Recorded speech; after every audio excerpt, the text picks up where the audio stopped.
नमस्कार साथियों, आप सभी का आपके अपने चैनल लर्न एंड शेयर में मैं मनीष पिवाल तहे दिल से स्वागत और अभिनंदन करता हूं। मेरे प्यारे विद्यार्थियों, मेरे शेर और शेरनियों, आज क्लास 9 सामाजिक विज्ञान अर्थशास्त्र का तीसरा लेक्चर और वीडियो आपके बीच में आ चुका है। जोश वही है, जुनून वही है, उत्साह वही है और उद्देश्य भी वही है कि आपकी हर खून की बूंद में सिर्फ और सिर्फ सामाजिक विज्ञान के लिए प्यार भरना, हर नस नस में सिर्फ और सिर्फ सामाजिक विज्ञान बसे। इसी उद्देश्य से मैं आप लोगों के बीच में आता हूं और बिल्कुल तन से और मन से बिल्कुल आप पढ़ाई करते रहिए और अपना उज्जवल भविष्य बनाते रहिए और घरों में रहिए, सुरक्षित रहिए, अपना और अपनों का बहुत बेहतरीन तरीके से ध्यान रखिए। हम लोग लेक्चर 1 और लेक्चर 2 पढ़ चुके। लेक्चर 1 में जाना है कि पालमपुर गांव जिसकी कहानी हम लोग पढ़ रहे हैं, ठीक है, उसकी भौगोलिक स्थिति क्या है, ठीक है, उस चैप्टर से हम लोग क्या सीखना चाहते हैं वो हम लोगों ने जाना, ठीक है। उसके बाद दूसरे में उत्पादन के कारक कि जब हम किसी चीज का उत्पादन करते हैं तो उसमें हमें किन किन वस्तुओं की आवश्यकता होती है, जरूरत होती है, वो हम लोगों ने जाना। आज हम लोग ये जानने जा रहे हैं कि पालमपुर गांव में किन किन समस्याओं का सामना वो लोग कर रहे हैं और उनके समाधान क्या है। पर एक बात आप लोग दिमाग में बिठा के रखिएगा कि ये जो समस्या है ये पालमपुर गांव की नहीं है, हमारे देश की परेशानी है, ठीक है। खेती से जुड़ी हुई जो परेशानियां है वो है, उत्पादन से जुड़ी हुई परेशानियां है वो, क्योंकि हम पहले वीडियो में पढ़ चुके हैं कि हम ये चैप्टर इसलिए पढ़ रहे हैं क्योंकि हमें उत्पादन के मूल विचारों को समझना है, हमें गैर कृषि क्रियाओं को समझना है। तो ये सिर्फ हम पालमपुर को आधार बना के हम हमारे देश की स्थिति को समझना चाहते हैं। आज का लेक्चर नंबर 3 हम लोग शुरू करते हैं, पर शुरू करने से पहले आप अपनी किताबों पर, अपने रजिस्टर पर लिख लीजिए कि मेरे प्यारे विद्यार्थियों हो जाओ तैयार, अब आपको होने वाला है सामाजिक विज्ञान से प्यार। हर पेज पे, हर किताब के पन्ने पे लिख दो और जब तक आपकी 9th क्लास एंड होगी ना, विश्वास कहता हूं सामाजिक का लिए आपका नजरिया बदल जाएगा। तो हम लोग शुरू करते हैं लेक्चर 3, अर्थशास्त्र कक्षा 9 अध्याय 1 लेक्चर 3, पालमपुर गांव की कहानी। अब पालमपुर में खेती की समस्या एवं समाधान देखिए कि भाई वहां पे क्या क्या समस्याएं थी, किससे, खेती से जुड़ी हुई क्या क्या समस्याएं थी और उनके क्या क्या समाधान थे, वो हम लोगों को पढ़ना है। सबसे पहली समस्या, भूमि स्थिर है। भूमि क्या है, वहां पे लिमिटेड है, जो लैंड है वो लिमिटेड है। देखो कोई भी जमीन होती है वो बिल्कुल ऐसा तो है नहीं आप चाहो जितनी इस्तेमाल कर लो, लिमिटेड ही होती है भाई, किसी के पास कम किसी के पास ज्यादा, पर वो जमीन है वो क्या है, लिमिटेड ही होती है। तो पालमपुर में सबसे पहली परेशानी क्या है, भूमि स्थिर है, भूमि लैंड है वो लिमिटेड है। पालमपुर में खेती उत्पादन की प्रमुख क्रिया है। अब पालमपुर में जो लोग कर रहे हैं, सबसे ज्यादा जो काम कर रहे हैं वो खेती उत्पादन का ही कर रहे हैं, ठीक है, खेती बाड़ी कर रहे हैं, किसानी कर रहे हैं, ये कर रहे हैं। अब पालमपुर की खेती उत्पादन की प्रमुख क्रिया का मतलब क्या है, पूरे देश में आज भी गांव में क्या है, प्रमुख क्रिया क्या है, खेती उत्पादन ही है। 75% लोग अपनी जीविका के लिए खेती पर निर्भर है। मतलब पालमपुर गांव के जो लोग हैं उनमें से कम 75% क्या है, जो अपना जीवन यापन कर रहे हैं, जो अपनी रोजमर्रा जीवन के लिए पैसों की जरूरत निकाल रहे हैं, वो कहां से निकाल रहे हैं, खेती से ही निकाल रहे हैं। अब इसमें भी आपको 2 प्रकार के लोग देखने को मिलेंगे। एक होते हैं किसान। किसान कौन होता है, जो जिसके पास खुद की जमीन हो, वो किसी जमीन का स्वामी हो, उस जमीन के ऊपर उसका अधिकार हो, वो जमीन उसी की है और उसी पर वो जो चाहता है वो उगाता है, उस चीज का ही उत्पादन करता है, पहला। दूसरा है कृषि श्रमिक। कृषि श्रमिक क्या है, ये किसी दूसरे किसान के पास जाकर मजदूरी का काम कर रहे हैं। मजदूरी का काम क्या मतलब, फसल को काट दिया, फसल के लिए बीज बो दिए, पानी डाल दिया फसलों में, मतलब जो काम किसान करवाना चाहता है वही काम ये क्या करते हैं। तो इनके पास तो क्या खुद की जमीन है, मालिक है उस जमीन के, पर ये लोग क्या है, ये इन किसानों के पास जाकर काम कर रहे हैं। तो हम लोग चाहे 75% लोग किसी भी प्रकार के, चाहे किसान हो या कृषि श्रमिक हो, पर उनका जीवन प्रत्यक्ष या अप्रत्यक्ष रूप से किस पर डिपेंड करता है, खेती बाड़ी पर ही डिपेंड करता है। कृषि उत्पादन में एक मूलभूत कठिनाई है, भूमि क्षेत्र स्थिर है। देखो अब सबसे बड़ी जो परेशानी है किसमें, कृषि उत्पादन में, जो हम कृषि का उत्पादन करते हैं, खेती बाड़ी से किसी भी चीज का उत्पादन हम लोग करते हैं, उसमें सबसे बड़ी परेशानी ये है कि भूमि क्षेत्र स्थिर होता है। हम चाहते हैं बहुत कुछ उत्पादन करना है, हम बहुत कुछ चीजों का प्रोडक्शन करना चाहते हैं, हम चाहते हैं गेहूं भी बहुत सारा हो, चावल भी बहुत सारे हो, ठीक है, बाजरा भी बहुत सारा हो, फल फ्रूट भी बहुत सारे हो, सब कुछ बहुत हो, पर हमारे पास क्या है, भूमि स्थिर है, जो लैंड है ना वो फिक्स्ड है। और जब लैंड जमीन फिक्स्ड होती है तो हम सिर्फ उन्हीं चीजों का उत्पादन कर सकते हैं जिनकी हमें आवश्यकता है, बहुत बहुत ज्यादा जरूरत है। पालमपुर में वर्ष 1960 से आज तक जुताई के अंतर्गत भूमि क्षेत्र में कोई विस्तार नहीं हुआ, ठीक है। तो पालमपुर में क्या हुआ 1960 से, कब से, 1960 से आज तक जो जुताई का क्षेत्र है, जहां पे खेतीबाड़ी कर सकते हैं, उस क्षेत्र में कोई भी भूमि का विस्तार नहीं हुआ है, ठीक है। कोई भी भूमि का विस्तार नहीं हुआ। जितनी भी भूमि थी उन्होंने बढ़ा दी। अब 1960 के बाद किसी प्रकार का कोई भी विस्तार नहीं हुआ है और भूमि क्या है, सिर्फ और सिर्फ फिक्स्ड है, स्थिर है, इससे ज्यादा भूमि नहीं बढ़ सकती। गांव की कुछ बंजर भूमि को कृषि योग्य भूमि में बदल दिया गया था। जो जमीन बंजर थी, जहां कुछ भी उपजाऊ नहीं था, कुछ भी नहीं हो सकता था, उसको भी क्या करा गया, कृषि योग्य बनाया गया। ठीक है, कृषि योग्य बना दिया गया। पर अब क्या स्थिति है, अब बढ़ाने की कोई गुंजाइश नहीं है। अब ऐसी स्थिति आ गई कि अब कुछ भी हम नहीं कर सकते। अब जितनी जमीन है उसी जमीन में आपको जो भी उत्पादन करना है कृषि से जुड़ा हुआ, आप वो कर दीजिए, उसके अलावा आप कुछ भी नहीं कर सकते। ठीक है, अब आपके हाथ में कुछ भी नहीं है, सिर्फ और सिर्फ आप जिस चीज का जरूरत है उसके उत्पादन करो और बात खत्म करो। मतलब देखो, ये परेशानी पालमपुर की नहीं, अब हमारे देश की है। ठीक है, भूमि स्थिर है, भूमि फिक्स्ड है। भाई आप किसी भी गांव में जाओ, कहीं भी जाओ, खेती बाड़ी के लिए हमारे के पास क्या है, एक लैंड फिक्स्ड है, उससे ज्यादा जमीन किसी के पास भी नहीं है। और अब हम उन्हीं चीजों का उत्पादन करते हैं जिनकी हमें क्या होती है, जरूरत होती है, आवश्यकता होती है। मैंने आपको पिछले वीडियो में भी समझाया था कि दो बात होती है, एक नीड और एक वांट, एक आवश्यकता और एक इच्छा। तो जिन चीजों की हमें आवश्यकता होती है, जरूरत होती है ना, हम उन्हीं का उत्पादन करते हैं, उनका नहीं जिनकी लोगों की इच्छा हो। तो जरूरत के लिए हमें क्या है, उत्पादन करना होता है। और जहां भूमि स्थिर हो उसमें सिर्फ और सिर्फ उन चीजों का उत्पादन होगा जहां जरूरत है। ये देखो, ये जमीन है, तो अब ये जमीन क्या है, एक फिक्स्ड है, एक समय तक ही रहेगी, फिर उसके बाद क्या है, जमीन का अंत होगा। कोई जमीन बंजर होगी, कोई किसी काम की नहीं होगी। पर हमारे लिए योग्य जो जमीन है वो सिर्फ फिक्स्ड होती है, स्थिर ही होती है। तो पहली समस्या क्या थी, भूमि स्थिर है। अब देखो, ये है ज्ञान वाला वैक्सीन। कोरोना महामारी का दौर चल रहा है, आप लोग वैक्सीन लगवा नहीं सकते, हम लोगों ने तो लगवा ली। ठीक है, तो मैंने सोचा आप कोरोना की वैक्सीन नहीं लगवा सकते तो आप ज्ञान वाली वैक्सीन लगा लो। तो अब आप ज्ञान की वैक्सीन लगाओ और अपने जो ज्ञान की शक्ति है ना उसको बढ़ाओ। अब देखो, भूमि मापने की मानक इकाई हेक्टेयर। मानक इकाई क्या है, स्टैंडर्ड यूनिट होती है, जिसमें क्या है, सब मापते हैं, पूरी दुनिया उसमें मापती है। तो भूमि को जो मेजर करने की, जो लैंड को मेजर करते हैं, कितनी जमीनें छोटी है बड़ी है, वो किस में मापते हैं, हेक्टेयर में मापते हैं। किस में मापते हैं, हेक्टेयर में मापते हैं। यद्यपि गांव में भूमि का माप बीघा, गुंठा आदि जैसी क्षेत्रीय इकाइयों में भी किया जाता है। देखो, अब आप किसी क्षेत्र में जाओगे तो वो किसी को कुछ बोलते होंगे, कुछ बोलते होंगे, अलग अलग नामों से इस्तेमाल करते हैं, और उनके जो माप करने के, जो मापने के तरीके हैं वो भी अलग अलग है। तो आप क्षेत्रीय इकाइयों में, मतलब किसी अलग अलग क्षेत्रों में जाओगे तो वहां पे क्या, कोई बीघा के नाम से नापता है, कोई गुंठा के नाम से नापता है, तो अलग अलग क्या है, नापते हैं। पर सिर्फ और सिर्फ जो मानक इकाई है, जो स्टैंडर्ड यूनिट है, वो हेक्टेयर ही है। एक हेक्टेयर में 10,000 वर्ग मीटर है। कितना है, 10,000 वर्ग मीटर। 10,000 वर्ग मीटर का मतलब क्या है, जैसे कि ये मान लीजिए ये हमारी जमीन है। ठीक है, ये जमीन का टुकड़ा है, तो 100 मीटर तो इधर से हो और 100 मीटर ही क्या हो, इधर से हो। और जब आप 100 मीटर को 100 मीटर से गुना कर देते हो तो आपके पास क्या है, 10,000 मीटर वर्ग आ जाता है।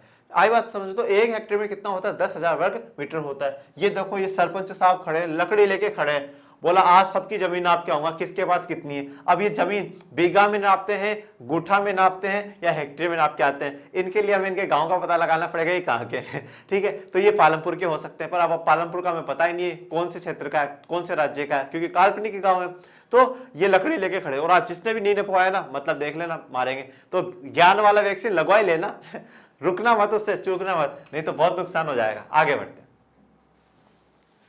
अधिक पैदावार वाले तरीके। देखो, अब पहली परेशानी क्या थी, भूमि स्थिर थी हमारी। अब भूमि जब स्थिर है, जब भाई आप लैंड फिक्स्ड है, तो अब ऐसा क्या करें कि उसी जमीन पे हम क्या करें, ज्यादा पैदावार कर सके। तो अब ये क्या है कि अधिक पैदावार वाले तरीके, ऐसे कौन से तरीके जिनसे हम ज्यादा पैदावार कर सकते हैं, ज्यादा उत्पादन कर सकते हैं। पहला तरीका है बहुविध फसल प्रणाली। बहुविध, बहु मतलब बहुत सारी, और विध क्या होता है, अलग अलग प्रकार की। तो बहुत सारी अलग अलग प्रकार की फसलों की प्रणाली, ऐसा सिस्टम, ऐसी व्यवस्था जिसमें हम लोग क्या कर सके, अलग अलग प्रकार की फसलों को उगा सके, उनका उत्पादन कर सके। एक वर्ष में, बहुत ध्यान से देखिएगा, एक वर्ष में किसी भूमि पर एक से ज्यादा फसल पैदा करने को बहुविध फसल प्रणाली कहते हैं। मतलब आपने एक साल में एक ही जमीन के टुकड़े पे, क्योंकि जमीन का टुकड़ा है वो आपके पास क्या है, फिक्स्ड है, स्थिर है, तो उस एक वर्ष में उस एक जमीन की भूमि पर एक से ज्यादा जो फसलें आप उगाते हैं, उत्पादन करते हैं, उसे क्या कहते हैं, बहुविध कहते हैं। मतलब मान लो कभी चावल उगा लिया, कभी गेहूं उगा लिए, कभी बाजरा उगा लिया, अलग अलग एक साल में कितनी फसलें उगाई, अगर एक से ज्यादा उगाई तो वो बहुविध है, क्योंकि बहु मतलब बहुत ज्यादा और विध मतलब अलग अलग प्रकार की फसलें उगाना। दूसरा जो तरीका है वो है हरित क्रांति। ये हरित क्रांति मतलब बच्चों आप आज समझ लोगे ना मेरे शेरों, तो ये आपके तब तक काम आएगा जब तक आप कंपटीशन की तैयारी करोगे। बहुत बहुत महत्वपूर्ण टॉपिक है हरित क्रांति। ये देखिए, ये जिस प्रकार से क्या है कि फसल लगी हुई है और अलग अलग प्रकार की फसलें क्या है किसान लगाकर उत्पादन बढ़ाने की कोशिश करते हैं। अब ये आ गई शब्दों की दुकान। ये भाई साहब हमारे क्या है लाला भैया आ चुके हैं और शब्दों की दुकान लेकर आए हैं। अब आप इनसे 2-3 शब्द सुन लीजिए। तो शब्दों की दुकान में सबसे पहले हमें क्या दे रहे हैं, खरीफ फसलें दे रहे हैं कि भाई इसके बारे में जानो, और बिल्कुल फ्री ऑफ कॉस्ट है। इस दुकान से आपको जो कुछ मिलेगा बिल्कुल मुफ्त में मिलेगा। कोरोना महामारी में अपनी सेवा दे रहे हैं। खरीफ फसलें जुलाई में बरसात के मौसम में बीज को बोया जाता है। देखो अब सबसे पहले क्या है कि भाई आपको रिजल्ट चाहने के लिए, परिणाम चाहने के लिए क्या शुरुआत करनी पड़ेगी, आपको अच्छा उत्पादन चाहने के लिए सबसे पहले तो बीज लगाना पड़ेगा। तो अब क्या है, कोई भी जो भी खरीफ फसलें है उसमें क्या होता है, जुलाई के महीने के अंदर क्या है, बरसात के मौसम में बीज लगाया जाता है। कब लगाया जाता है, जुलाई का महीना। मौसम कैसा है, बरसात का मौसम। सितंबर और अक्टूबर में कटाई कर दी जाती है। अब जो बीज लगाया है उस पर फसलें भी लगी होंगी, अब वो फसलों की कटाई करेंगे। वो कटाई कब करेंगे, सितंबर से अक्टूबर में करेंगे। ठीक है, ये सितंबर से अक्टूबर वाला वो समय होता है जो पतझड़ का समय होता है। ठीक है, जब पत्ते झड़ना शुरू हो जाते हैं। अरबी भाषा में खरीफ शब्द का मतलब पतझड़ है। तो हम इन्हें खरीफ फसलें क्यों कहते हैं, क्योंकि हम सितंबर अक्टूबर में काटते हैं और उस समय क्या होता है, पतझड़ का मौसम चलता है, इसीलिए अरबी भाषा में खरीफ का मतलब क्या है, पतझड़ है। ये देखो यहाँ पे क्या करा गया है, आपको फसलें दिखाई गई है, जैसे कि उदाहरण के तौर पर चावल, ये चावल की फसलें हैं, मक्का, बाजरा, ये सब क्या है, खरीफ फसलों के उदाहरण है। तो जो भी चीज जुलाई में जिनका बीज बोया जाता हो, सितंबर अक्टूबर में काटी जाती हो, फिर आपको खाने को मिल जाती हो, आप मजे से खाते हो, वही क्या है सारी खरीफ फसलें। उदाहरण के तौर पे चावल, मक्का, बाजरा, ये सब क्या है, खरीफ फसलें हैं। अब आगे ये शब्दों की दुकान का दूसरा सामान है। पहला हमने खरीफ फसलें पढ़ा, अब है रबी फसलें। नवंबर और दिसंबर में बीज को बोया जाता है। अब क्या हुआ भाई, अक्टूबर में उसकी कटाई कर ली हम लोगों ने खरीफ फसलों की। अब अक्टूबर में कटाई करते ही क्या करा, नवंबर में रबी फसलों के बीज हमने बो दिए। ठीक है, क्योंकि भाई भूख तो हमें पूरे साल लगती है, तो खाने को तो हमें पूरे साल चाहिए। जून और जुलाई में कटाई कर दी जाती है। अब जून और जुलाई में क्या करेंगे, इन्हें काट देंगे, तो जून जुलाई से आपको खाने को भी मिलना वापस लग जाएगा। उदाहरण के तौर पे गेहूं, सरसों और मटर। जैसे कि अभी का जो समय चल रहा है इसमें नया गेहूं आ रहा है, तो लोग ज्यादा से ज्यादा मंडियों में जाकर गेहूं खरीदते हैं। ठीक है, और वो अभी के समय में अच्छे भाव पर, अच्छी रेट पे भी आपको मिल जाते हैं। तो ये जैसे कि आपको फसल दिखाई गई है कि ये रबी फसलें होती है। तो जिनका हम जुलाई में जिनके बीज बो रहे हो वो क्या है, आपकी खरीफ फसलें, और जिनके नवंबर दिसंबर में बीज बो रहे हो वो रबी फसलें। आगे बढ़ते हैं। अब स्थिति फिर से पालमपुर की। बरसात के मौसम में खरीफ में किसान ज्वार और बाजरा उगाते हैं। तो वहां के जो लोग हैं वो क्या कर रहे हैं, बरसात के मौसम में, और बरसात के मौसम में कौन सी चीज उग रही है, खरीफ फसलें उग रही है। और क्या उगा रहे हैं यहाँ के किसान, ज्वार और बाजरा, ये चीज उगा रहे हैं। इन पौधों को पशुओं के चारे के लिए प्रयोग में लाया जाता है। अब देखो क्या है कि वो लोग क्या है, सिर्फ खेतीबाड़ी नहीं करेंगे, वो क्या है, जानवर भी रखते हैं, भैंस रखते हैं, गाय रखते हैं, इसे दूध निकाल के क्या है, गैर कृषि क्रियाएं करेंगे, दूध को बेच देंगे और पैसा कमाने की कोशिश करेंगे। तो अब क्या करते हैं, वो घर में पशुओं को, जानवरों को भी रखते हैं, तो उनको खिलाने के लिए क्या, चारा चाहिए। ज्वार और बाजरा इसलिए उगाते हैं कि अपने क्या है, जानवरों को खिला दे, उनको चारा मिल जाए। इसके बाद अक्टूबर और दिसंबर के बीच आलू की खेती होती है। फिर अक्टूबर दिसंबर में आके आलू की खेती करते हैं और आप लोगों तक आलू पहुंचाते हैं। अब सर्दी के मौसम रबी में खेतों में गेहूं उगाया जाता है। अभी कब उगा रहे हैं हम लोग, रबी करोप को, रबी फसलों को कब उगा रहे हैं हम, नवंबर दिसंबर। तब तो ठंड होने लग जाती है, हम स्वेटर वोटर जैकेट वैकेट पहन लेते हैं। तो उस सर्दी के मौसम में किसान कितनी मेहनत करता है उससे आप अंदाजा लगाइए। तो सर्दी के मौसम में वो लोग क्या है, गेहूं का बीज बो रहे हैं, उसको उगाना शुरू कर रहे हैं। उत्पादित गेहूं में से परिवार के खाने के लिए रखकर शेष गेहूं किसान रायगंज की मंडी में बेच देते हैं। देखो हम लोगों ने पहले वीडियो में पढ़ लिया था, वहां पे 2 गांव है, 2 कस्बे हैं, एक तो 3 किलोमीटर दूर रायगंज है और दूसरी तरफ शाहपुर है। तो ये 2 गांव है। तो अब ये क्या कर रहे हैं, उत्पादित गेहूं, जो भी गेहूं वहां पर उगाया जा रहा है उस गेहूं में से क्या कर रहे हैं, कुछ हिस्सा अपने परिवार के लिए रख रहे हैं। ठीक है, अपने परिवार को, क्योंकि सबसे पहले तो अपने परिवार का पेट भरना जरूरी है। अगर अपने परिवार का पेट नहीं भरोगे तो फिर क्या मतलब है। तो अपने परिवार का पेट भरने के लिए कुछ हिस्सा तो क्या है, गेहूं का रख लेते हैं घर में, और जो बाकी रहता है उस हिस्से को क्या करते हैं, रायगंज की मंडी में जाकर बेच देते हैं, जिससे इनको पैसा मिले, जिनको इनकी घर में इनकम हो। भूमि के एक भाग में गन्ने की खेती भी की जाती है। अब एक भाग में क्या, गन्ना भी उगा रहे हैं, जिसकी वर्ष में एक बार कटाई होती है और उसको एक बार ही काटते हैं। ठीक है, गन्ना भी जैसे आप देखो दिवाली के समय आता है, काफी लोग गन्ने को भी दिवाली की पूजा में प्रयोग करते हैं, तो गन्ना भी उस समय आ जाता है। ठीक है, फिर उससे गन्ने का जूस आप लोग गर्मियों में बहुत पीते हो। ठीक है, और इसी गन्ने के जूस से क्या होता है वो देखना, गन्ना अपने कच्चे रूप में या गुड़ के रूप में शाहपुर के व्यापारियों को बेचा जाता है। अब गन्ने से क्या है, गुड़ बनता है, ठीक है। अब क्या हो रहा है, या तो गन्ने को कच्चे रूप में बेच दूं, जैसा का जैसा आया उसको वैसा बेच दूं, क्योंकि गन्ने का जूस निकालने में काम आएगा, ठीक है, गर्मी में पीने में काम आएगा। या उसका जो गुड़ बना है वो बेच दो। कहां बेच रहे हैं, शाहपुर में बेच रहे हैं। कहां बेच रहे हैं, शाहपुर में बेच रहे हैं। तो इन्होंने क्या करा है, गेहूं को तो रायगंज की मंडी से पैसा कमा रहे हैं, और गन्ना जो पूरे साल में एक बार ही उगा रहे हैं और एक बार ही कटाई कर रहे हैं, वो शाहपुर में बेच रहे हैं। तो दोनों जो कस्बे हैं इनके आसपास में, वो इनके लिए कमाई के अच्छे स्रोत है, अच्छे सोर्सेज है। अब ये देखो, ये जो अब आदमी है ये क्या कर रहा है, गेहूं की बोरियां भर भर के कहां ले जा रहा है, रायगंज मंडी में ले जा रहा है, ठीक है। फिर पीछे से एक ट्रैक्टर भी आ रहा है, वो शाहपुरा जा रहा है। तो दोनों जा रहे हैं कि बोलो चलो बेच के आते हैं सामान को और कुछ पैसा कमाकर लाते हैं। तो जो पालमपुर की व्यवस्था है वो उसको आप समझने की कोशिश करिएगा इस चैप्टर से। देखो अब सबसे महत्वपूर्ण सवाल ये होता है कि सर सवाल कैसे आते हैं, क्वेश्चंस कैसे आते हैं। देखो अब आपसे ऐसा सवाल पूछा जा सकता है, खरीफ फसलें क्या होती है। तो आपकी जो किताब में बताया है ना, उससे ज्यादा ही मैंने आपको बताया खरीफ फसलें कब उगाई जाती है, कब काटी जाती है, रबी फसलें क्या होती है। ये बातें सिर्फ और सिर्फ एग्जाम पास करने के लिए नहीं, हमारे व्यवहारिक जीवन में, हमारे रोजमर्रा जीवन में भी काम आती है। इनको आप अच्छे से दिमाग में बिठाएं। आपसे सवाल एग्जाम में पूछा जा सकता है कि खेती से जुड़ी किन किन समस्याओं का सामना किसानों को करना पड़ता है। तो आप कह सकते हो भूमि स्थिर होती है, वहां पे पैदावार कम होती है, तो उसके लिए हम अधिक पैदावार के लिए बहुविध का इस्तेमाल कर सकते हैं, ठीक है, हरित क्रांति ला सकते हैं, तो वो सब कुछ। फिर आगे भाई लाला भैया बोले शब्दों की दुकान फिर लेकर आ रहा हूं, कुछ शब्द सीख लो। शब्द है सिंचाई। पौधों की वृद्धि एवं विकास के लिए पानी की व्यवस्था करनी पड़ती है, जिसे सिंचाई कहते हैं। देखो अब पौधों को बढ़ाने के लिए, उनकी वृद्धि करने के लिए, उनको बढ़ाने के लिए, उनके विकास के लिए, कि वो अच्छे से अच्छी फसल हम लोगों को दे, तो हमें क्या है, उनके लिए पानी की व्यवस्था करनी पड़ती है। पानी की जरूरत आपको भी है, पौधों को भी। तो उनके लिए जो हम पानी की व्यवस्था करते हैं ना, उसे हम क्या कहते हैं, सिंचाई कहते हैं। तो अब आप इस चित्र में देखिए कि एक पाइपलाइन जा रही है, और उस पाइपलाइन में से क्या है, जो खेत है उसमें चारों तरफ पानी के भेजा जा रहा है, जिससे कि फसलों में क्या हो, अच्छी पैदावार हो और उनका अच्छा विकास हो। तो ये जो पानी की व्यवस्था करी है, जिस भी प्रकार से इस पानी की व्यवस्था करी है किसान ने अपने खेतों के लिए, अपने पौधों के लिए, अपनी फसलों के लिए, उसे हम क्या कह रहे हैं, सिंचाई कह रहे हैं। तो कभी कोई पूछ ले सिंचाई क्या होती है, तो सिंचाई यही होती है कि पौधों के विकास के लिए जो पानी की व्यवस्था करते हैं उसे हम लोग सिंचाई कहते हैं। पालमपुर में एक वर्ष में किसान 3 अलग अलग फसलें इसलिए पैदा कर पाते हैं क्योंकि वहां सिंचाई की सुविकसित व्यवस्था है। अब देखो पालमपुर का जो किसान है वो गेहूं भी उगा रहा है, वो गन्ना भी उगा रहा है, वो आलू भी उगा रहा है, वो ज्वार बाजरा भी उगा रहा है, मतलब 3 से भी अधिक फसलें वो उगा रहा है। क्यों उगा पा रहा है, क्योंकि वहां पर सिंचाई की सुविकसित व्यवस्था है। देखो कोई भी पौधा या कोई भी फसल जो पलेगी ना, जो बढ़ेगी, जो इसका विकास होगा, वो किससे होगा, पानी से होगा। और पानी का जो पहुंचाने का तरीका वो क्या, सिंचाई है। और यहाँ पे क्या, सिंचाई की जो व्यवस्था है वो सुविकसित है। सुविकसित मतलब बहुत अच्छे से व्यवस्था कर रखी है यहाँ के किसानों ने।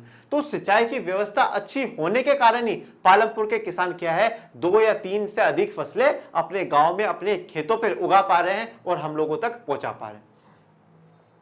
पालमपुर में बिजली के कारण सिंचाई की पद्धति ही बदल गई। अब क्या था कि मैंने आपको कहा था कि अधिकांश घरों में बिजली है, वहां पे अधिकांश घरों में मतलब उनके खेतों में भी बिजली उन्होंने लगवा रखी हुई। तो वहां पे बिजली होने के कारण क्या है कि सिंचाई की व्यवस्था और भी अच्छी हुई और जिससे कि उनकी फसलें बढ़ी। देखो अगर बिजली नहीं होती तो क्या होता, आपको कुएं से पानी निकाल निकाल के ऐसे पानी देना पड़ता है, ठीक है, एक एक फसल में जाके पानी देते, तो उसमें बहुत टाइम खराब होता। अब क्या कर दिया गया कि बस सारे पाइपलाइन डाल दी गई सारी जगह खेतों में, और उनको सबको एक मोटर से जोड़ दिया गया। मोटर में लाइट आई, आपने बटन दबाया और बटन दबते पूरे खेत में क्या, पानी पानी हो गया। तो ये क्या है, किसके कारण मुमकिन हुआ, बिजली के कारण मुमकिन हुआ।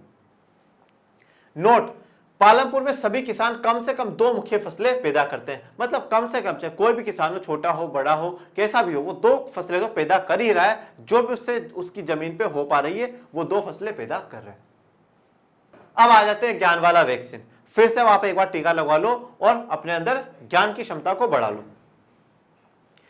भारत में सभी गांवों में ऐसी उच्च स्तर की सिंचाई व्यवस्था नहीं है। देखो अब भारत के सभी गांवों में ऐसी व्यवस्था नहीं है। ये क्या है, ये आपको भारत की परेशानी दिखाई गई है। पालमपुर गांव के, मैंने आपको क्या कहा था कि हम इस अध्याय में पूरा भारत को पढ़ेंगे, हम भारत की खेती व्यवस्था के बारे में जानेंगे, उत्पादन के कारकों के मूल विचारों को जानेंगे। अब ये क्या है कि भारत के सभी गांव में ऐसी व्यवस्था नहीं है जो पालमपुर में दिखाई है कि वहां पर सिंचाई इतने अच्छे से हो रही है, वहां पर नहीं हो पा रही है, काफी गाँव में नहीं हो पा रही। नदी मैदानों के अतिरिक्त हमारे देश में तटीय क्षेत्रों में अच्छी सिंचाई होती है। अब देखिए, तो अब जैसे आ जाइए मानचित्र पे आ जाइए, तो जैसे मान लीजिए यहाँ पे नदी बह रही है, यहाँ पे नदी बह रही है, तो जो नदी मैदान है जहां से नदी बह रही है, एक तो वहां पर सिंचाई अच्छी हो रही है क्योंकि नदी से पानी मिल जाता है, पहली बात। दूसरी बात, तटीय क्षेत्र। तटीय क्षेत्र क्या है, जैसे ये वाला ये वाला जो क्षेत्र है ये तटीय क्षेत्र, यहाँ पे क्या है महासागर है, ठीक है, ये क्या है तटीय क्षेत्र है, इधर महासागर है, तो यहां से ये क्या तट है। तो अब यहाँ पे जो भी राज्य है भारत के, उन राज्यों में क्या है अच्छी सिंचाई हो सकती है क्योंकि उनको महासागर से पानी मिल जाता है। तो मतलब हमारे देश में सिर्फ वही अच्छी सिंचाई हो रही है जहां पर या तो नदी मैदान है या क्या है तटीय क्षेत्र है।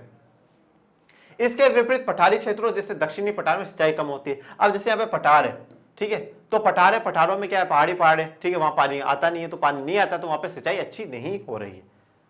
देश में आज भी कुल कृषि क्षेत्र के 40% से भी कम क्षेत्र में ही सिंचाई होती है। मतलब सिर्फ और सिर्फ 40% से कम क्षेत्र ही ऐसा है जहां पे सिंचाई की अच्छी व्यवस्था है, जो सिंचाई के लिए वहां पानी मिल रहा है, चाहे नदी से मिले चाहे तट से मिले, किसी भी प्रकार से मिले, पर उन लोगों को पानी मिल रहा है। शेष क्षेत्रों में खेती मुख्यतः वर्षा पर निर्भर है। बाकी जो 60% खेती है, 60% खेती जो है वो पूरी की पूरी किस पे निर्भर है, वर्षा पे निर्भर है, ठीक है, इंद्र भगवान पे निर्भर है कि वो पानी बरसाए, बरसो रे मेघा मेघा बरसो और हमारी फसलों को अच्छा बनाओ, उस बात पे निर्भर है, ठीक है। तो वो चलते रहते हैं कि हाँ भाई बरसो मेघा। अब ये देखो लाला भैया फिर से बीच में आ गए, बोले शब्दों की दुकान से कुछ खरीद लो। अब ये लेकर आए उपज। ये उपज क्या होती है वो देखो, उपज को भूमि के किसी टुकड़े में एक ही मौसम में पैदा की गई फसल के रूप में मापा जाता है। अब देखो उपज क्या बोला है, उपज भूमि के किसी टुकड़े में एक ही मौसम में। हमने बहुविध फसलों में क्या पढ़ा था, एक वर्ष में जितनी भी फसलें लगाई जाए वो क्या है बहुविध फसल प्रणाली।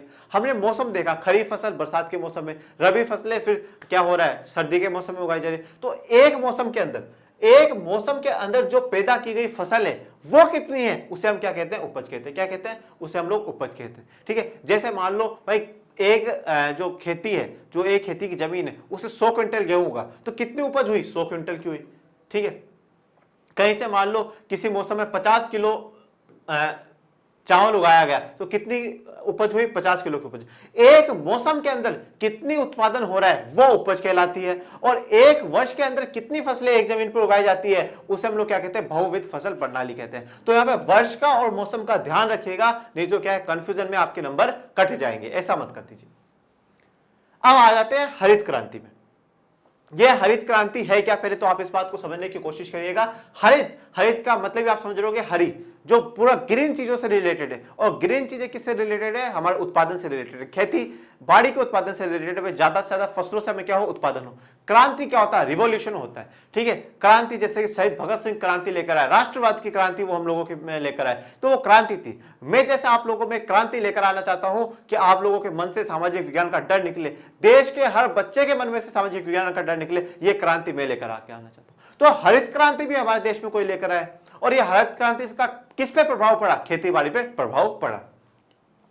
दूसरा तरीका, अधिक उपज के लिए खेती में आधुनिक कृषि विधियों का प्रयोग करना है। विधियां क्या होती है, मेथड। कितने मेथड, आधुनिक कृषि, आधुनिक मतलब जो मॉडर्न टाइम की जो फार्मिंग है उस तरीके के मेथड का हम लोग यूज करें। ये दूसरा तरीका। पहला तरीका क्या था, बहुविध फसल प्रणाली, हम लोगों ने पढ़ लिया। अब दूसरे तरीके में क्या बोला है कि आधुनिक कृषि विधियों का प्रयोग करो। तो अगर आधुनिक कृषि विधियों का प्रयोग करो तो और कौन सी विधियां हैं जिनका हम लोग प्रयोग कर सकते हैं, तो जानो। दो विधि होती है, एक है पारंपरिक विधि। पारंपरिक विधि क्या है, जो हम हजारों सालों से यूज करते जा रहे हैं, हमारे बाप दादाओं ने सबने उसी प्रकार के इस्तेमाल करी है, हमारी पुरानी है, वो हमारी स्वदेशी, हम उसे हमेशा से इस्तेमाल करते हैं। अब एक है आधुनिक विधि, जो क्या है कि आज के मॉडर्न टाइम की जो मेथड है उनको इस्तेमाल करना, और उसी को हम लोगों ने क्या कहा है, हरित क्रांति कहा है। तो अब आगे एक एक करके जानते हैं। अब जानते हैं पारंपरिक विधि के बारे में। ये पारंपरिक विधि है क्या, इसके तहत पारंपरिक बीजों का प्रयोग किया जाता है। जो बीज है वो पारंपरिक है, ठीक है भाई, हमारे जो पुराने बीज है जिस प्रकार से हमेशा से किसान इस्तेमाल करता है उस प्रकार से। उपज अपेक्षाकृत कम है। अपेक्षाकृत मतलब हम जितनी उम्मीद करते हैं, जितनी हम उम्मीद करते हैं कि इतनी उपज होगी, हम मानते थे 50 क्विंटल क्या हो गेहूं उगाया जाए, ठीक है, पर होता कितना था, 60 पे अटक जाता था, 70 पे अटक जाता था। तो उपज क्या है, अपेक्षा से, उम्मीद से कम होती थी। कम सिंचाई, यहाँ पे क्या है, सिंचाई, पानी कम होता था और कम ही पानी की जरूरत भी पड़ती थी। उर्वरकों के रूप में गाय के गोबर या दूसरी प्राकृतिक खाद का प्रयोग होता था। उर्वरक क्या होते हैं, उर्वरक होते हैं फर्टिलाइजर, खाद जिसे हम लोग कहते हैं। तो उन खादों का प्रयोग करके फसलों को ज्यादा क्या है, उनकी गुणवत्ता बढ़ाना, मिट्टी में उर्वरता बढ़ाना, उसकी अच्छी क्वालिटी करने के लिए क्या करना पड़ता है, हमें खाद डालने पड़ते हैं। उन्हीं खादों को हम लोग क्या कहते हैं, उर्वरक कहते हैं। तो जो पारंपरिक विधि है, जो हमारी स्वदेशी विधि है, उस स्वदेशी विधि के तहत क्या कहा गया है कि गाय के गोबर का इस्तेमाल करते थे। गाय का गोबर बहुत काम का है, ठीक है, तो उसका इस्तेमाल करते थे। जो घर में जैविक चीजें होती है, जैसे भाई चाय पत्ती हो गई, ठीक है, पेड़ के पत्ते हो गए, ठीक है, इन सब चीजों का भी प्रयोग करके एक खाद बनाई जाती थी और वो क्या है फसलों में डाली जाती थी, मिट्टी में डाली जाती थी। उससे क्या करते थे, खाद बनाकर अपनी फसलों को आगे बढ़ाते थे। तो ये तो क्या है पारंपरिक विधि। यहाँ पे जैसे आपको गाय का गोबर दिख भी रहा है और उससे क्या कहते हैं उपले कहते हैं, कहीं और कुछ भी कहता है, वो बनाया हुआ है। पर इन्हीं गोबर से क्या करा जाता है, खाद बनाई जाती है और ये खाद बहुत काम की होती है। कम पूंजी लागत, अब यहाँ पे पैसा बहुत कम लगता है, जरूरत ही नहीं होती आपको। न तो देखो यहाँ पे आपको किसी मशीन की जरूरत है, सारा काम आप खुद ही कर रहे हो। बीज भी आपके पुराने वाले, कोई दिक्कत वाली बात नहीं है, ठीक है। सिंचाई कम करनी है, मजा हो रहा है। उर्वरक, तो अब क्या है, उर्वरक जो खाद है वो कहां से ला रहा है, गाय के गोबर से। हर घर में गाय भैंस मिली जाती थी, तो उसके गोबर को यूज करके काम कर लिया। तो यहाँ पे क्या पैसा कम लगता था, किसमें, पारंपरिक विधि में, ये फायदा था इसका। तो अब हम आगे बढ़ते हैं। अब है आधुनिक विधि या हरित क्रांति। तो अब जो पहली पारंपरिक विधि हम लोगों ने पढ़ ली, अब आधुनिक विधि। तो ये हरित क्रांति के बारे में हम पहले थोड़ा सा छोटा सा बेसिक आइडिया लगा लेते हैं, फिर आगे बढ़ते हैं। भारत में हरित क्रांति की शुरुआत 1960 के अंत में हुई। 1970 के बीच में हरित क्रांति की शुरुआत भारत में हो चुकी थी। हरित क्रांति का जनक एम.एस. स्वामीनाथन को कहा जाता है। तो मतलब भाई हरित क्रांति का जनक या हरित क्रांति भारत में लाने वाले किसे कहा जाता है, एम.एस. स्वामीनाथन को कहा जाता है। अधिक उपज वाले बीजों HYV, देखो वहां पे क्या थे, पारंपरिक बीज थे, ट्रेडिशनल सीड थे, हमारे पुराने वाले बीज चल रहे, मजा आ रहा है। पर यहाँ पे क्या लेकर आए, अधिक उपज, अधिक मतलब ज्यादा उपज, ज्यादा चीज उगे, ठीक है, वाले बीज। ऐसे बीज है जिनसे क्या हो, ज्यादा उत्पादन हो। उन्हें शॉर्ट में और इंग्लिश में क्या कहा गया है, HYV सीड्स कहा गया। अगर आपको इंग्लिश में कोई पूछ ले तो HYV सीड्स, और हिंदी में इसका नाम है अधिक उपज वाले बीजों के द्वारा गेहूं और चावल की खेती करने के तरीके सिखाए गए। किसके हैं ये HYV सीड्स, मुख्यतः गेहूं और चावल, क्योंकि ये दो ऐसी वस्तु है जो हमारे भारत में इनकी बहुत जरूरत होती है। चावल भी हम लोग बहुत खाते हैं और गेहूं तो चाहिए ही चाहिए। तो इन दो के लिए क्या है, ऐसे बीज लाए गए जो अधिक उपज वाले हो, ज्यादा मात्रा में उपज। अब जो उपज हो रही है, जो पैदावार हो रही है, वो क्या है, ज्यादा हो रही है, ठीक है। जितना हम सोचते थे उससे भी ज्यादा हो रही है। पारंपरिक में क्या था, कम हो रही थी, ज्यादा पानी। अब क्या है, यहाँ पे पानी ज्यादा चाहिए, वहां पे पानी की लागत कम थी, पर यहाँ पे पानी ज्यादा चाहिए। रासायनिक खाद, रासायनिक खाद मतलब केमिकल फर्टिलाइजर। अब आपको गोबर वाली खाद नहीं चलेगी, अब गोबर को रोक दो। अब क्या है, केमिकल वाली खाद आ रही है, जिनको क्या आप फसलों में डालो और उससे क्या है, फसल बहुत तेजी से बढ़ेगी। और कीटनाशक की जरूरत थी। कीटनाशक क्या है भाई, जैसे मान लो आपकी फसल पे कोई कीट लग गया, ठीक है, या किसी भी प्रकार से वो खराब हो गई, तो उसपे क्या कीटनाशक छिड़को, वो ठीक हो जाएगी और फिर से वो क्या है, बढ़ने लगेगा, उसका विकास होने लगेगा। अब आपको क्या, रासायनिक खाद की भी जरूरत है, कीटनाशक की भी जरूरत है। अधिक उपज, केवल अधिक उपज प्रजाति वाले बीजों। देखो अब आपको क्या क्या चाहिए, अगर आपको अधिक उपज करनी है, आधुनिक विधि क्या कहती है, मॉडर्न मेथड क्या कहता है, वो देखना। इसमें आपको किन किन चीजों की जरूरत है। अगर आपको अपनी उपज बढ़ानी है तो आपको क्या चाहिए, ऐसे प्रजाति वाले बीज चाहिए जिनकी उपज अधिक हो। मतलब कौन से बीज चाहिए, HYV वाले सीड्स, आपको वो वाले बीज आपको चाहिए। सिंचाई होनी चाहिए भाई, ज्यादा से ज्यादा क्या हो, पानी जाना चाहिए। रासायनिक उर्वरक, भाई ऐसी खाद होनी चाहिए जो रासायनिक हो, केमिकल हो, गोबर वाली नहीं चाहिए। और कीटनाशकों, अब कीटनाशकों की जरूरत है। पारंपरिक वाले में, हमारे वाले में, जो हमारा भारत का देसी तरीका था, उसमें कीटनाशक की जरूरत नहीं थी, लगते ही नहीं थे कीट, पौधा खराब होता ही नहीं था, हम बिल्कुल देसी तरीके से बढ़ा रहे हैं उसको। तो कीटनाशकों की भी जरूरत है। आदि के संयोजन, संयोजन मतलब इन सबको जब हम मिला लेंगे ना, तभी क्या होगा, अधिक उपज आपके पास होगी। मतलब आपको इतनी चीजें चाहिए, अच्छे बीज हो, अच्छी सिंचाई हो, रासायनिक उर्वरक हो, कीटनाशक हो, तब जाके क्या है, आपको अच्छी फसल देखने को मिलेगी। अब आप इस चित्र पे आ जाओ, ये आपकी एनसीईआरटी में भी दिया गया है, पर मैं यहाँ पे स्क्रीन पे भी आप लोगों के बीच में लेके आ चुका हूँ। ये है आपके अधिक उपज वाले बीज। तो ये जो बीज आपको दिखाए जा रहे हैं, जिनसे क्या होगा, अधिक से अधिक आपके लिए उपज होगी। ये क्या है, ट्रैक्टर, जिससे क्या हो कि जो खेती में इस्तेमाल किया जाए, ये क्या आधुनिक तरीका है। फिर यहाँ पे नहरों से पानी आ रहा है, ये मोटर से दिखाया जा रहा है। बिजली है, बांध है, ये कीटनाशक है, मान लो कभी कोई कीट लग गया है, पौधा खराब हो गया तो छिड़क दो उसको। ये उर्वरक है, ठीक है। कौन से उर्वरक है, ये रासायनिक उर्वरक है, ठीक है, इसमें गाय का गोबर नहीं है। तो इस प्रकार से ये क्या है, आधुनिक विधि है, पारंपरिक विधि से काफी अलग है। पर इसका सबसे बड़ा जो फायदा हुआ ना, वो ये हुआ कि क्या हुआ, देश में उपज बढ़ गई, देश में उत्पादन बढ़ गया। और इसकी जरूरत, हरित क्रांति की जरूरत भारत को इसलिए पड़ी क्योंकि उस दौर में आके हमारे पास क्या है, खाने के भंडार कम हो गए थे। तो इसलिए जरूरत थी, समय के साथ क्या, भारत की आबादी बढ़ती जा रही थी और उत्पादन घटता जा रहा था। तो इसलिए क्या करा गया, हरित क्रांति लेकर आई गई, ऐसे बीज लेकर आए, ऐसी टेक्नोलॉजी सरकार लेकर आई, जिससे क्या हो कि ज्यादा से ज्यादा उत्पादन हो और सबके लोगों की जो मांग है, जो जरूरत है, वो पूरी हो। इसलिए करा गया। और वो जरूरत पारंपरिक विधि नहीं कर पा रही थी, क्योंकि वहां पर उपज कम थी। अब देखो, हरित क्रांति अगर लेकर आए तो उसका कुछ ना कुछ तो क्या है, सकारात्मक प्रभाव, पॉजिटिव इफेक्ट रहा ही होगा, कुछ तो अच्छी बात हुई होगी। वो देखो, भारत में पंजाब, हरियाणा और पश्चिमी उत्तर प्रदेश के किसानों ने खेती में आधुनिक तरीकों का सबसे पहले प्रयोग किया। तो सबसे पहले शुरुआत कहां से करी, पंजाब, हरियाणा और पश्चिमी उत्तर प्रदेश। देखो, ये हिस्सा वो है जहां पर क्या है, नदियों वाला क्षेत्र है। उत्तर प्रदेश है चाहे पंजाब है, नदियों वाला क्षेत्र है। तो हमने क्या बोला, नदियों वाले क्षेत्र में सिंचाई अच्छी हो सकती है, तो सिंचाई तो पानी तो जरूरी है। तो इन राज्यों में क्या हुआ, सबसे पहले आधुनिक तरीकों का शुरुआत हुई और वहां पर उन्होंने इस्तेमाल करा। गेहूं के उत्पादन में बहुत अधिक वृद्धि हुई, मतलब अब बढ़ोतरी बहुत तगड़ी हुई। हम 50 कुंटल सोच रहे हैं, 70 कुंटल उग रहा है, मजा आ गया, अब खाओ और खाओ जिसको जितना खाना है। अब मतलब ये स्थिति हो गई, हम लोग विदेश और बेचेंगे। किसानों के पास बाजार में बेचने को अधिशेष गेहूं की काफी मात्रा उपलब्ध थी।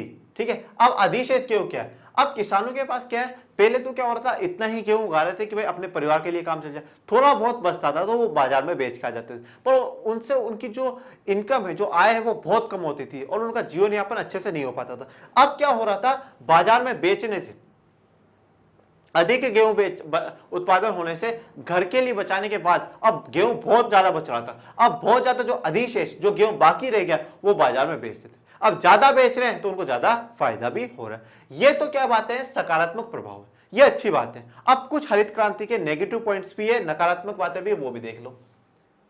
मिट्टी की उर्वरता कम हो गई, बार बार में केमिकल लाओ केमिकल, तो उससे क्या हुआ, मिट्टी खराब होने लगी। हमारे पारंपरिक वाले में ऐसी बात नहीं थी, वहां पर हम गाय का गोबर डाल रहे थे, बल्कि मिट्टी की जो उर्वरता है, जो मिट्टी की गुण है, वो और भी बढ़ गए, और भी मिट्टी मजबूत हो रही थी। पर यहाँ पे तो खराब बात हो गई, भौम जल स्तर कम हो गया। आपको पता है हमारी पृथ्वी के अंदर भी पानी है, जिसे हम इंग्लिश में अंडरग्राउंड वाटर कहते हैं और यहाँ पे भौम जल कहते हैं। तो उसका स्तर भी क्या है, दिन पे दिन गिरता गया। जैसे कि इस उदाहरण से समझो, तो मान लो कि जैसे यहाँ पर क्या है कि भाई पहले पानी का लेवल यहाँ पे था, फिर उसके बाद पानी का लेवल नीचे चला गया और नीचे चला गया। तो इससे क्या हो रहा है कि जो पानी का स्तर है वो दिन पे दिन क्या हो रहा है, कम होता जा रहा है। क्यों कम होता जा रहा है, क्योंकि सिंचाई के लिए हम लोगों ने क्या करा कि बोरिंग खोद दी और कर दिए, कुएं और ज्यादा खोद दिए और ज्यादा से ज्यादा पानी क्या है, फसलों में भेजने की कोशिश करी। और उससे क्या नुकसान हुआ कि ये नुकसान हुआ कि भौम जल स्तर गिर गया, ज्यादा पूंजी लागत। अब यहाँ पे छोटा किसान, गरीब किसान तो काम कर ही नहीं सकता है। जो बड़े किसान है, जिनके पास पैसा है ना, वही काम कर सकते हैं आधुनिक तरीकों से। क्यों, क्योंकि यहाँ पे तो भाई मशीन भी चाहिए, यहाँ पे तो रासायनिक खाद भी चाहिए, उर्वरक भी चाहिए, आपको कीटनाशक भी चाहिए, अच्छे वाले बीज भी चाहिए। तो भाई इतनी चीजें जब अच्छी चाहिए तो आपको पैसा तो देना ही पड़ेगा ना। तो जब आप इतना पैसा लाओगे कहां से, ये पूंजी कहां से लाओगे? तो जो ज्यादा पूंजी जिसके पास है वही आधुनिक विधि से क्या है, सफल हुआ है। अब हमारे पारंपरिक वाले में और आधुनिक में अंतर कहां?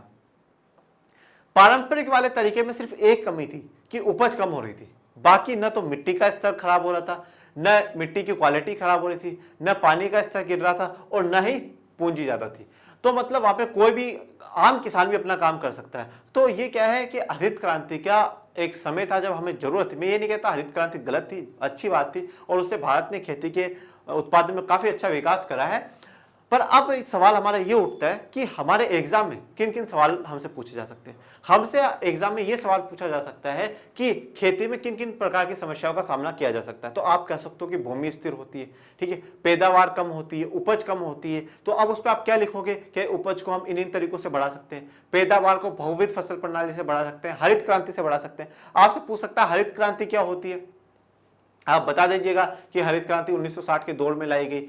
ठीक है, ये ऐसे बहुत से सवाल है और इन सवालों का मैं आखिरी में एक वीडियो बना के पूरा आपको क्या है, चैप्टर का एंड में पूरा निष्कर्ष आपको समझा के जाऊंगा। आप किसी भी बात की चिंता ना करें, बेफिक्र होकर, बिंदास होकर आपके अपने चैनल लर्न एंड शेयर के साथ पढ़ते रहे। और आज के इस वीडियो के लिए मुझे इजाजत दें। और अगर आप किसी भी प्रकार की कोई भी परेशानी आई हो तो कमेंट बॉक्स में उससे कमेंट करके जरूर पूछें। और मजा आया हो तो ताबड़तोड़ कमेंट कर दो, ऐसे इतने कमेंट लिखो कि कमेंट बॉक्स वाले थक जाए और बस यही लिखना कि सर मजा आ गया। और आपके अपने चैनल को लाइक करें, शेयर करें, सब्सक्राइब करें, घरों में रहे, सुरक्षित रहे। Thank you so much.